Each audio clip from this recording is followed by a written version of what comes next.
Hello dear students, good morning, नमस्कार, राधे राधे। स्वागत है आप सबका एक बार फिर डीपीएस की ऑनलाइन क्लास में। जैसा आप सबको मालूम है, मैं हमेशा आपको एनवायरनमेंट सब्जेक्ट पढ़ाने के लिए आता हूँ।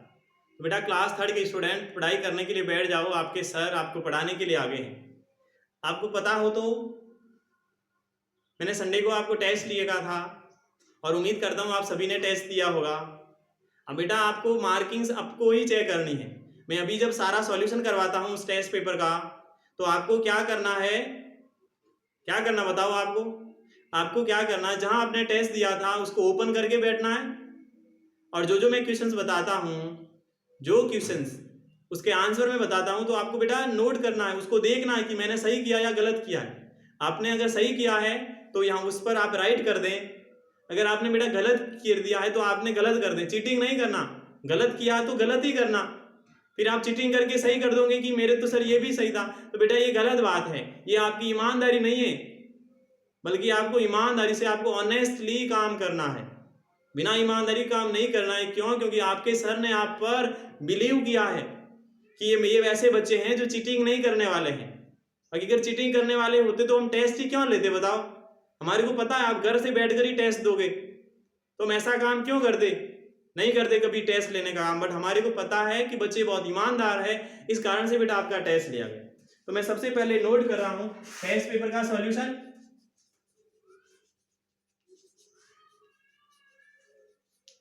क्या करवा रहा हूं, तो टेस्ट पेपर का सॉल्यूशन करवा रहा हूं। बात करता हूं सबसे पहले क्वेश्चन की, और पहला क्वेश्चन आपका है, देखो क्या है, ओपन किया क्या? हाँ जरूर किया होगा। पहला क्वेश्चन है, हाँ पहला था ओरल क्वेश्चन था ए नंबर का, ये ओरल क्वेश्चन था ए। और नंबर 1 था कि why do living thing need air. पहला क्वेश्चन क्या था, why do all living things need air, की सभी लिविंग थिंग्स को वायु की आवश्यकता क्यों होती बेटा? श्वास लेने के लिए होती है कि नहीं होती बताओ, हैं? तो all living things need air to live लिख दो बस। आंसर क्या लिखोगे, all living things need air to breathe लिख दो, BREATH, यानी श्वास लेने के लिए, श्वास लेने के लिए सभी को बेटा वायु चाहिए। दूसरा आंसर देखो फिर, क्वेश्चन क्या था दूसरा, व्हाट इज एवापोरेशन। एवापोरेशन ही था कि एवापोरेशन क्या होता है, तो बेटा क्या होता है एवापोरेशन, हाँ? तो जल का जल वाष्प में कन्वर्ट हो जाना, द प्रोसेस ऑफ कन्वर्टिंग। दूसरे का आंसर क्या, the process of converting, the process of converting, किसको कन्वर्टिंग करना, वाटर को वाटर वेपर में। तो क्या लिखोगे, water to water vapour, water to water vapour. ठीक है, आगे देखते हैं फिर कि वो प्रक्रिया जल को जल को देखो, जल को जल वाष्प में बदलने की प्रक्रिया को वो कहा जाता है एवापोरेशन। फिर देखो बी वाला क्वेश्चन, बी वाला क्या था, उसका भी आंसर ही करवाऊंगा। पहला था टिक द करेक्ट ऑप्शन। देखो all living things need breath through, यानी सभी सजीव वस्तुएं श्वास लेती है, डिफरेंट ऑर्गन से लेती है, अलग अलग भागों से। तो बी आएगा पहले में आंसर। दूसरा देखो, दूसरा है which of the following is flower turns towards the sun, निम्नलिखित में से किसका फूल सूर्य की ओर में मुड़ जाता है, तो सूरजमुखी का सनफ्लावर। सी में देखो, सी सनफ्लावर। नंबर 3 है living things that give birth to their young ones are called, यानी वे सजीव वस्तुएं जो उनके जैसे छोटे बच्चे को जन्म देती है उसको मैमल्स कहते हैं, हाँ? तो आंसर होगा ए मैमल्स। फिर देखो आगे क्वेश्चन सी क्या था, ट्रू फॉल्स था ना सी, क्या था सी देखो, सी था ट्रू फॉल्स।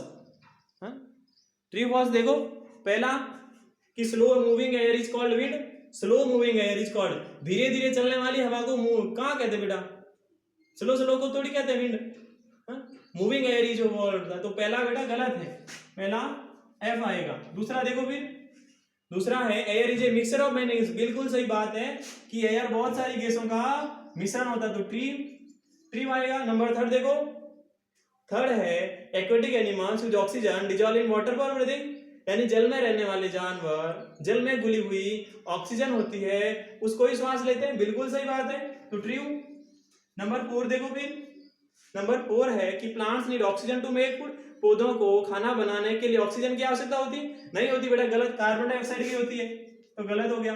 फिर देखो लास्ट 5th नंबर का लास्ट है, air is not necessary to propagate for sound, air is not necessary to propagate for sound, यानी आवाज को फैलने के लिए वायु की आवश्यकता नहीं होती है बेटा, बिना वायु के तो साउंड नहीं प्रोपेगेट होती है, तो ये गलत है। तो इस प्रकार कौन सा क्वेश्चन हो गया? सी वाला। अब फिर देखो डी का आंसर देखो, फिल इन द ब्लैंक्स है डी। पहली फिल इन द ब्लैंक्स देखो क्या है? Slow moving is air, slow moving air is called breeze, तो फर्स्ट में B R double is ED breeze. दूसरी देखो, दूसरी है oxygen is necessary for burning, OXYGEN oxygen is necessary for burning. Number 3 पर देखो, और 3 पर है नीड से मीडियम टू ट्रेवल, तो साउंड को चाहिए, तो थर्ड में साउंड। नंबर 4 देखो, polluted air can cause many disease, polluted air से क्या होती है? बहुत सारी बीमारियां होती है।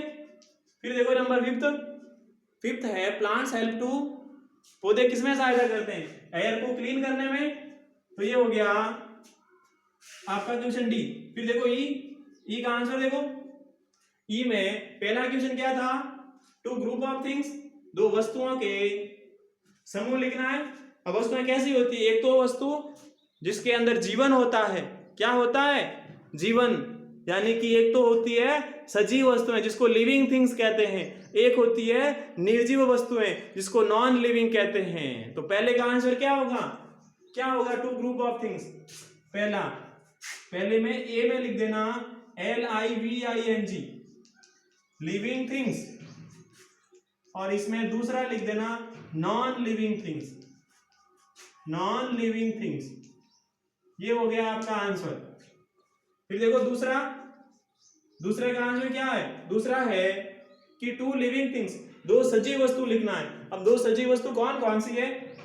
ये देखो, पहली सजीव वस्तु है एनिमल्स यानी जानवर, और दूसरी कौन सी है? प्लांट्स यानी पेड़ पौधे। ये क्या है? ये दोनों लिविंग थिंग्स है, ये PLANTS प्लांट्स। तो दो सजीव वस्तुओं के नाम हो गए। फिर देखो तीसरा क्वेश्चन क्या है? देखो क्या है तीसरा क्वेश्चन, हाँ बताओ क्या है? Question number 3। हेलो, तो हम क्वेश्चन नंबर 3 की बात कर रहे थे। फर्स्ट हमने कर लिया था, सेकंड भी कर लिया था। फर्स्ट का answer living thing and non living things था, सेकंड का था एनिमल्स एंड प्लांट। अब देखो क्वेश्चन नंबर 3 क्या कह रहा है? क्वेश्चन नंबर 3 कह रहा है आपको टू नेचुरल थिंग्स लिखनी है। नेचुरल थिंग्स कौन सी बेटा बताओ? नेचुरल का मीन्स होता है प्राकृतिक होता है। प्राकृतिक का मीन्स ऐसी वस्तु जो अपने आप ही बनी होती है, उसको किसी ने बनाया नहीं है, उसको किसी ने बनाया नहीं है। ऐसी वस्तु कौन सी होती है? तो बेटा ऐसी वस्तु जो होती है वो बताओ कैसी होती है? हाँ, ऐसी वस्तु कौन सी होती है बताओ तो। यानी एक तो जैसे बेटा आपका चंद्रमा हो गया, मून, उसके अलावा सन हो गया, यानी सन एंड मून आपका आंसर होगा। सन को किसी ने बनाया थोड़ी है, हाँ, ये तो अपने आप ही बना, ये तो कुदरत की देन है, उसको नेचुरल थिंग्स कहते हैं। तो सन एंड मून आंसर हो जाएगा। एक तो हो जाएगा सन और दूसरा हो जाएगा moon. Sun and moon is the correct answer. फिर देखो चौथे क्वेश्चन का आंसर। नेचुरल का मीन्स क्या होता है? प्राकृतिक होता है, प्राकृतिक वस्तु होता है। और प्राकृतिक जो किसी ने बनाई नहीं है, किसी इंसान के द्वारा नहीं बनाई है, वो अपने आप ही बनी, तो सन और मून ही है। उसके अलावा माउंटेन्स है, उसके अलावा अर्थ है, ये ऐसी कुछ चीजें हैं जो होती है नेचुरल थिंग्स। फिर देखो आगे वाला क्वेश्चन था कि व्हाट आर आर्टिफिशियल थिंग्स, कि आर्टिफिशियल थिंग्स क्या होती है? यानी वो वस्तुएं जो किसी ने बनाई है, या मैन मेड फाइबर। तो आप आंसर क्या लिखोगे? MAD man made. आर्टिफिशियल क्या पूछा? आर्टिफिशियल थिंग्स का, तो man made things are called artificial things. ARTIFICIAL artificial THINGS। Man made का मीन्स आपको पता है, मैन यानी आदमी होता है, मेड यानी बनाई गई, तो मनुष्य के द्वारा बनाई गई, मनुष्य के द्वारा बनाई गई वस्तुओं को कृत्रिम वस्तुएं कहा जाता है। यही हो गया आंसर। नंबर 4 का आंसर क्या हो गया? कि man made things are called artificial things, यानी कि इंसान के द्वारा बनाई गई वस्तुएं कृत्रिम वस्तुएं कहलाती है। फिर देखो आगे क्वेश्चन नंबर 5 क्वेश्चन नंबर 5 देखो, और क्वेश्चन नंबर 5 है व्हाट आर 4 आर्टिफिशियल थिंग्स पूछा है। अब की बार पूछा है 4 आर्टिफिशियल थिंग्स की आपको 4 कृत्रिम वस्तुओं के नाम लिखना है। अब बेटा अभी मैंने बताया है जिस चीज को इंसान ने बनाया है वो आर्टिफिशियल थिंग होती है। बताओ कौन कौन सी होती है ऐसी। देखो नंबर 1 है आपका mobile phone, MOBILE mobile, PHONE आपका मोबाइल फोन किसने बनाया? भगवान ने थोड़ी बनाया है, किसी आदमी ने ही बनाया है। फिर देखो नंबर 2 नंबर हो गया कंप्यूटर, COMPUTER कंप्यूटर किसने बनाया? किसी इंसान ने ही बनाया है। उसी प्रकार देखो नंबर 3 आपके हाथ में बुक है, बुक किसने बनाई बताओ? किसी इंसान ने बनाई है। फिर देखो नंबर 4 आपके हाथ में पेंसिल है, ये पेंसिल क्या है? ये आर्टिफिशियल थिंग है। तो ये क्या हो गया बेटा? आंसर हो गया 5th नंबर का mobile phone, computer, book and pencil. ये क्वेश्चन जो था आपका ई नंबर वाला क्वेश्चन आपको नहीं मिला होगा, नहीं मिला ना आपने को? आपको आपकी बुक में, आपको आपकी बुक में ये नहीं मिला था। क्यों नहीं मिला था? क्योंकि बेटा मैंने ये कॉमन से क्वेश्चन दे दिए आपको, ऐसे क्वेश्चन दे दिए जो आपकी बुक में नहीं है बट आपको अवश्य आते हैं। इस कारण से मैं ये क्वेश्चन ऐसा रखा था कि आप सोच सकते हैं कि नहीं सोच सकते, क्या आपको बुक के अलावा आपको नॉलेज है या नहीं है, बुक से एक्स्ट्रा आपको नॉलेज है या नहीं है। इस कारण से मैंने ये लास्ट वाला क्वेश्चन थोड़ा चेंज कर दिया था और सारों को लगता है कि चक्कर आ गया होगा कि सर ने कहां से डाल दिया क्वेश्चन। ये मैंने क्वेश्चन आपको बुक के अलावा एक्स्ट्रा नॉलेज के लिए डाला था। इस कारण से बेटा ये आपको होमवर्क में अब यही करना है। होमवर्क में क्या करना है? आपको सारे टेस्ट पेपर का सॉल्यूशन करना है। क्या करना? सारे टेस्ट पेपर का सॉल्यूशन करना है और दूसरा कोई होमवर्क नहीं है, क्योंकि इस टेस्ट पेपर को सॉल्यूशन करवाने में ही हमारी क्लास का टाइम लगभग हो गया है। तो जो हमारी कल की क्लास होगी बेटा, उस कल की क्लास में क्या करेंगे? तो कल की क्लास में हम हमारे चैप्टर से पढ़ना शुरू करेंगे। आपको पता